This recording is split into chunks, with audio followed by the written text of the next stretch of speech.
It is the 7th largest airline in the United States and the country's first airline to go into Chapter 11 bankruptcy protection in over a decade. But why? Well, as it turns out, it involved some bad timing, a lot of bad luck, and maybe a little bit of politics too. And while the Chapter 11 bankruptcy could be the airline's way out, it could also bring a new twist to the story. Stay tuned.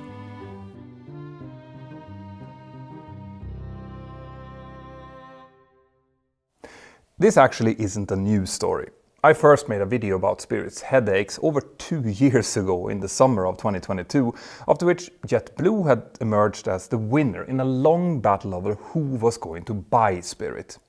Yes, you wouldn't know it by looking at the state of the airline today, but early in 2022, Spirit was actually a really hot ticket.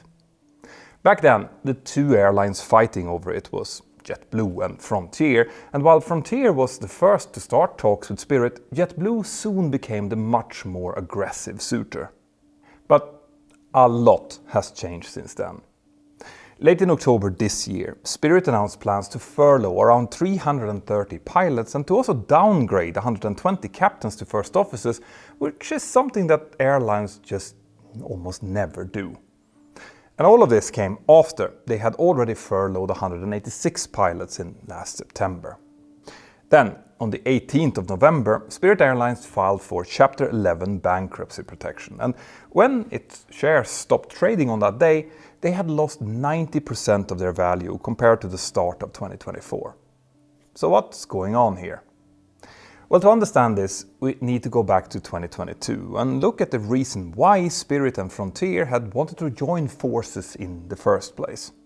Basically, after 9/11, several big mergers and acquisitions had taken place who had eventually led to what we today refer to as the Big Four: American Airlines, Delta, Southwest and United. Now, that's in alphabetical order, but as it happens, it's also the order they come in terms of passenger numbers. Between them, these companies control around 80% of the US domestic market, with Alaska Airlines in 5th place behind them. And Alaska was actually the last airline in the country to acquire another airline, Virgin America, back in 2016, which I'll come back to later.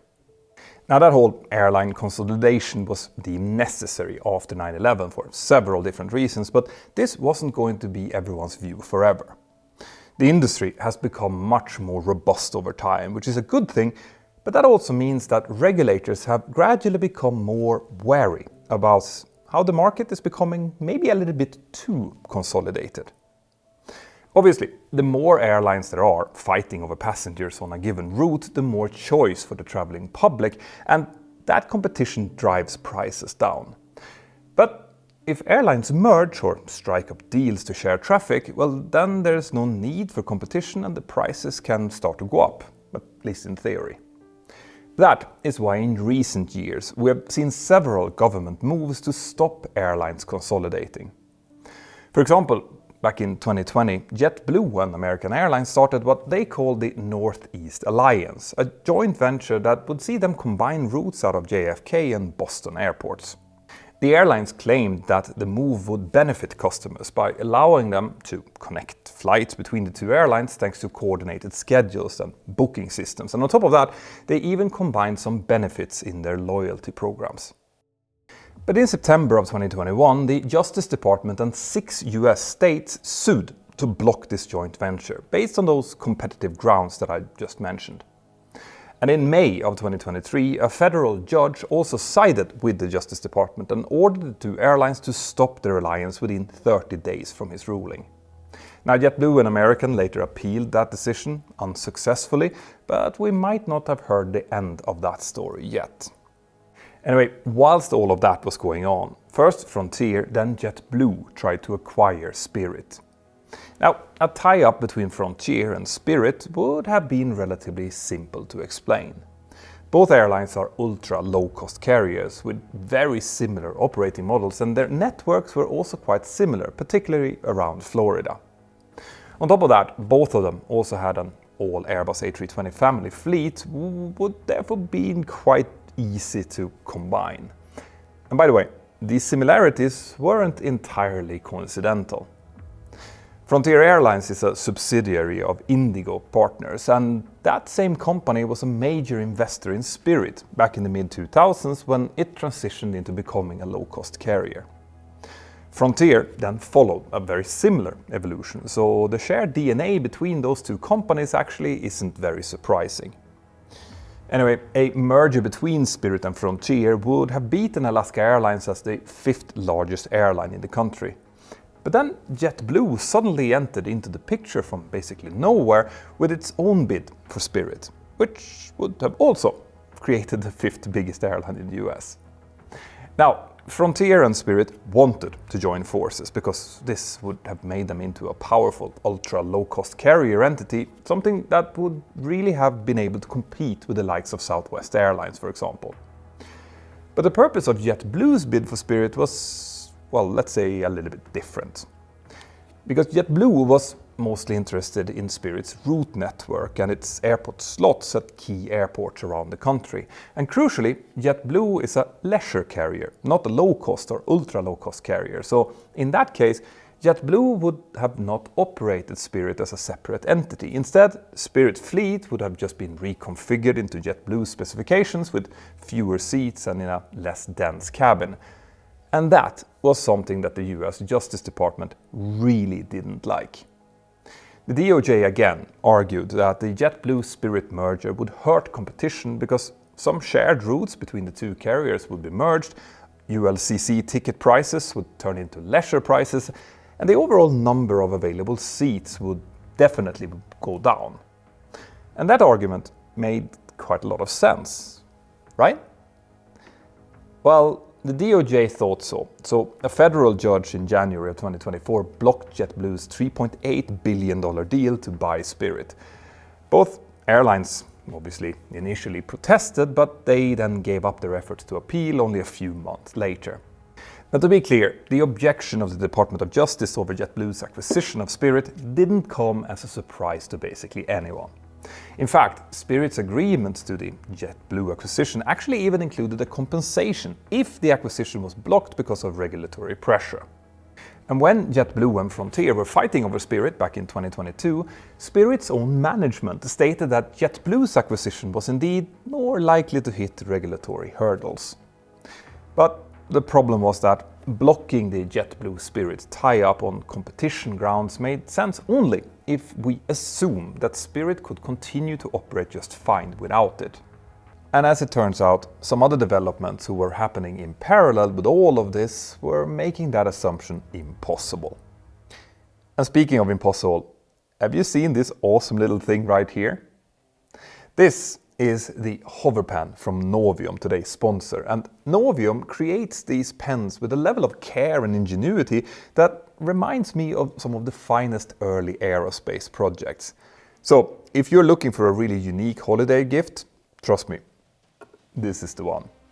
Now, I'm a real sucker for cool designs like this, so I just had to have one myself. And this one, the hover pen Interstellar, was my personal favorite. It features a precise 23.5 degree tilt as a homage to the Earth's actual tilt, and I think it really looks out of this world, doesn't it? Now, it comes in several different colors, but the premium model can be ordered with an 18-karat gold-plated finish, and even with a real meteorite shard embedded into it. I don't know if you can see it here. Super cool. The Interstellar was named one of the best inventions of 2022 by Times Magazine, and it doesn't surprise me at all. So if you're interested in elevating your writing game or maybe finding that perfect gift for a loved one, well then use the links here below or these QR codes together with the code Mentour. Again, that will give you 10% off on all hover pens as well as free shipping to most countries. Thank you, Novium. Now, where were we? Oh yeah. When the JetBlue-Spirit merger was blocked in January of 2024, the judge actually wrote in his closing, "Spirit is a small airline, but there are those who love it. To those dedicated customers of Spirit, this one's for you." Why? Because the Clayton Act, a 109-year-old statute, requires this result. A statute that continues to deliver for the American people. So, the judge referred to the Clayton Act because this was an antitrust law designed to stop things like monopolies, cartels, and other such entities that could hurt competition. But it would soon turn out that this closing statement didn't age very well. Because just hours after the ruling, analysts were already raising the alarm about Spirit's future, and the investors seemed to agree because the airline's stock price immediately plummeted. And that was despite the fact that Spirit's shares had already lost a lot of their value after JetBlue had agreed to buy it. Actually, behind closed doors, JetBlue's management was relieved that the deal had fallen through. So, why did this happen, and why couldn't Spirit just continue operating as an ultra low-cost carrier like it had done for nearly 2 decades at this point? Well, it turns out that there are about 2 main reasons for this. First came the problems that the company was having with their Pratt & Whitney geared turbofan engines, who required lengthy, unscheduled inspections. It had been found that impurities in powdered metal alloys used to manufacture some of the engine's high-pressure compressor discs could cause these engines to suffer early fatigue issues if they weren't dealt with properly. This was, and still is, a huge problem that could affect as many as 1,200 Airbus A320neo engines worldwide. And the big problem here is that each engine will need between 60 and 300 days to fix it, which is of course an insane amount of time. A disruption like that will keep a lot of engine maintenance and repair shops very busy and loads of jets grounded for months. And this actually has a knock-on effect on overall aircraft maintenance capacity worldwide, something that I will cover in a later video. But as it turns out, Spirit were particularly exposed to this engine problem, with dozens of their aircraft having to be grounded. And at the same time, they also had a second issue, which is overcapacity. The problem here is that as Spirit grew during the previous years, they added loads of flights to their existing network, particularly around their base in Florida. But they were doing that while other airlines were also doing the exact same thing on the same routes. And as I said before, Spirit is an ultra low-cost carrier, and while that has been a profitable working model for a very long time, it can also be a little bit inflexible. The keys to making low-cost carrier models work is to keep the planes in the air for as long as possible, as full of passengers as possible, and ideally with a fleet of jets that are as efficient as possible. So Spirit now found themselves with a fleet of brand new but grounded jets without engines and functional but older and less efficient jets flying with too few passengers on board in a very competitive market. And even when they managed to fill those aircraft up, the price of each seat was sold for something that wasn't that high as the airline actually needed it to be, since their price was one of their only competitive advantages. And by the way, if this sounds a little bit familiar to you, then you might just be remembering a recent video that I made about Southwest Airlines. So thank you for being a regular viewer. You see, Southwest has a similar problem, not because of faulty engines, but because of each of its new 737 MAXs are a little bit bigger than they actually want them to be. For many years, Southwest network has been built around a large fleet of 737-700s, which have fewer seats than its newer 737 MAX 8s have. And the smaller MAX 7s that Southwest actually wanted isn't yet certified. So Southwest is having to figure out how to keep being profitable while flying around with a lot of empty seats. Another problem that both Spirit and Southwest are sharing is that after the pandemic, demand for bare fare flights in the United States seems to be dropping rapidly. Travel habits do change over time, and some analysts are now quickly coming to the conclusion that the days of the low-cost carriers are coming to an end. But personally, I am a little bit skeptical of that. I think that the problems with the MAX for Southwest and the Airbus A320neo engines for Spirit are really skewing the picture that we're seeing right now, but I guess we'll find that out. It is true though that other airlines with both short, medium and long-haul operations are less financially exposed to the kind of overcapacity problems that particularly affect airlines like Spirit, Southwest and Frontier. That's why all 3 of these airlines have recently announced changes to their operations, like the introduction of premium fares, who basically moved them away from the traditional low-cost carrier or ultra-low-cost carrier model. So, where does Spirit go from here then? What does Chapter 11 bankruptcy actually mean for them and their future? Well, here is where I need to talk a little bit about what a Chapter 11 bankruptcy really is and what it isn't. When I made a video about Norwegian Airlines and their bankruptcy recently, some people in the comments got a little bit upset with my use of the term bankruptcy. So, just to be clear, in English at least, bankruptcy is not the same as liquidation. Liquidation is what will be described in the US as a Chapter 7 bankruptcy, and as its name suggests, in such a bankruptcy the company stops conducting all business and its assets are sold off to pay its debts. If anything is left after those debts are paid in full, well then the company's owners can keep that money. But Chapter 11 is not like that. Chapter 7 and 11 are specific terms to the United States, but other countries have very similar laws and conditions for bankruptcy. For example, Norwegian was primarily based in Ireland, so it restructured under the examinership process, which is very similar to Chapter 11 bankruptcy protections in the US. In the United States, the first form of what we today call Chapter 11 appeared in the 1800s, and in the second half of the 19th century, it was a vital part in keeping US railroad infrastructure going. You see, vital infrastructure companies like railroads or much later airlines are perfect examples of companies where these type of laws makes perfect sense. I'm not going to analyze it here because I'm not a lawyer. Maybe this is something for Legal Eagle, which is a great channel by the way. But basically the idea behind Chapter 11 is to hold back a company's creditors to keep them from interfering, or at least from interfering too much, while the organization is trying to get back on its feet. Even though this process is supposed to keep creditors at bay, in practice, creditors often want Chapter 11 to happen because the process tends to remove existing uncertainties about the viability of the company. Obviously, this all depends on the circumstances and those can vary a lot between different companies, but there are often discussions and agreements in place before a Chapter 11 process is officially in place, which is worth remembering. Anyway, during this process, the recovery of the business is overseen by a court which will examine it and hopefully approve a viable recovery plan, which the company and its creditors all agree on, or even have agreed on before. In other words, Chapter 11 is a nice bit of state intervention through the court system without any real use of state funds, designed to help avoid the complete collapse of vitally important companies, among other things. And that explains why Chapter 11 is actually very familiar to airlines in the US.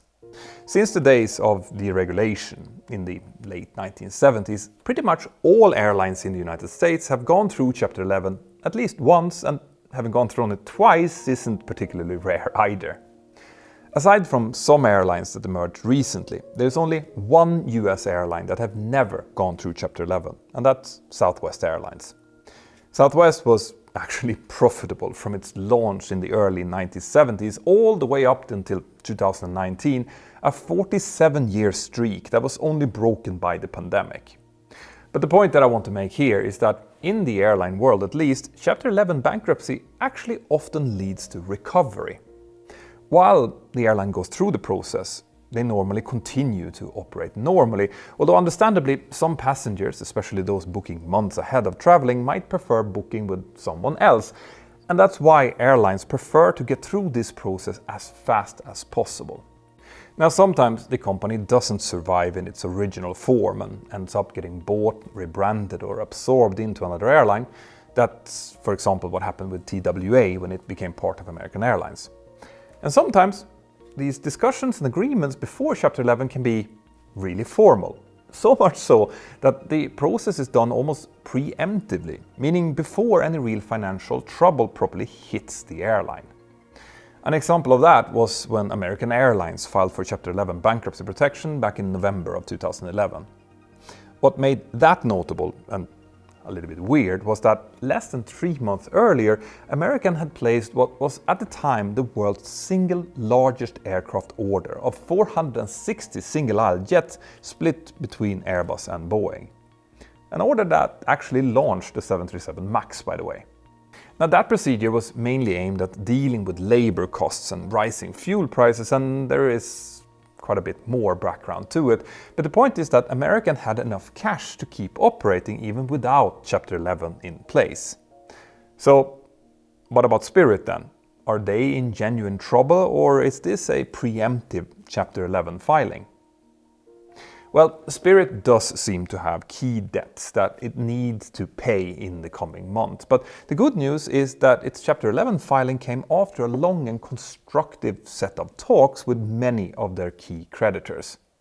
And that suggests that the airline has a plan in place, which I think a judge will probably approve to see it survive. But remember that I promised a twist at the start of the video?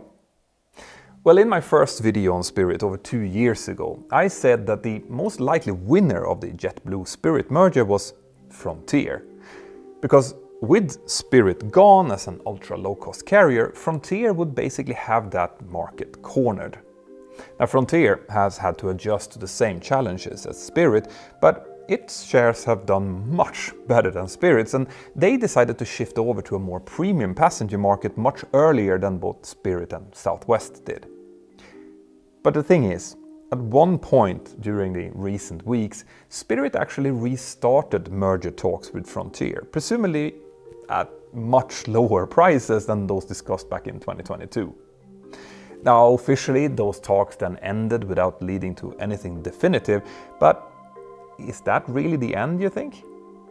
You see, when those merger talks were revived in October, the story was that a deal between the two companies would likely happen as part of Spirit's restructuring of its debts and some other liabilities in bankruptcy. And that is exactly what Chapter 11 bankruptcy is for. So maybe this is just a planned strategy designed to clear the way for a final Frontier takeover. But even if such a deal is still on the cards, do you think it would pass government regulators? Well, as it turns out, Biden's outgoing government is re-examining the competitive nature of the country's airline market, given the rapid changes in the industry over the last couple of years.